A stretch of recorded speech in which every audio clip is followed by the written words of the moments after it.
Hi friends, welcome to Renna வீட்டு சமையல். ரென்னா வீட்டு சமையலில் இன்றைக்கி ரொம்ப சிம்பிளான முட்டைக்கோஸ் பொரியல் தான் பார்க்க போகிறோம். புளிக்குழம்பு, சாம்பார் சாதம் எல்லாத்துக்குமே ரொம்ப சூப்பராக இருக்கும். எப்படி செய்யுதுன்னு வாங்க பார்த்துடலாம். கோஸ் பொரியல் பண்ணுறதுக்கு 2 ஸ்பூன் அளவுக்கு எண்ணெய் சேர்த்துக்கலாம். எண்ணெய் சூடாகி வரட்டும். எண்ணெய் சூடாகி வந்துட்டு இதில் கொஞ்சமாக கடுகு சேர்த்துக்கலாம். கடுகு நல்லா பொரிய ஆரம்பிச்சிருச்சு. கீறி வச்ச 2 பச்சை மிளகாய் சேர்த்துக்கலாம்.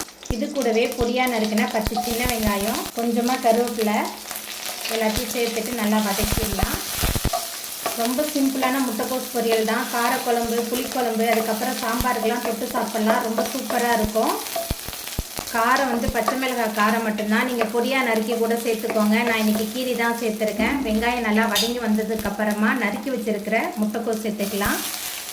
நான் இன்றைக்கி 1/2 கிலோ அளவுக்கு முட்டைக்கோஸ் எடுத்துருக்கேன். அதுக்கப்புறமா இந்த முட்டைக்கோஸ் பொரியலுக்கு தேவையான அளவுக்கு உப்பு சேர்த்துட்டு நல்லா கலந்து விட்டுடலாம்.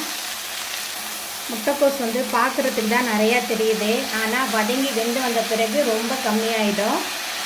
நம்ம தண்ணிலாம் எதுவுமே சேர்க்க வேணாம். இந்த முட்டைக்கோஸில் உள்ள தண்ணியிலே இது நல்லா வெந்து வந்துடும். அதுக்கப்புறமா இதில் ஒரு கேரட் தோல் சீவி, அதுக்கப்புறமா கேரட் துருவியில் வச்சு திருகி வச்சுருக்கேன். அந்த கேரட் சேர்த்துக்கலாம். கேரட் சேர்த்துட்டு நல்லா கலந்து விட்டுட்டு மறுபடியும் எல்லாத்தையும் நல்லா வேக வைக்கலாம். நம்ம சேர்த்த கேரட், முட்டைக்கோஸ் எல்லாமே சேர்ந்து நல்லா கலந்து வெந்து ரொம்ப சுவையான முட்டைக்கோஸ் பொரியல் சூப்பராக ரெடி ஆகிட்டு இப்போ நம்ம அடுப்பு ஆஃப் பண்ணிடலாம். அவ்வளோதாங்க, ரொம்ப சுவையான முட்டைக்கோஸ் பொரியல் சூப்பராக ரெடி ஆகிட்டு. இந்த சுவையான முட்டைக்கோஸ் பொரியலை நீங்களும் உங்கள் வீட்டில் செஞ்சு பாருங்கள்.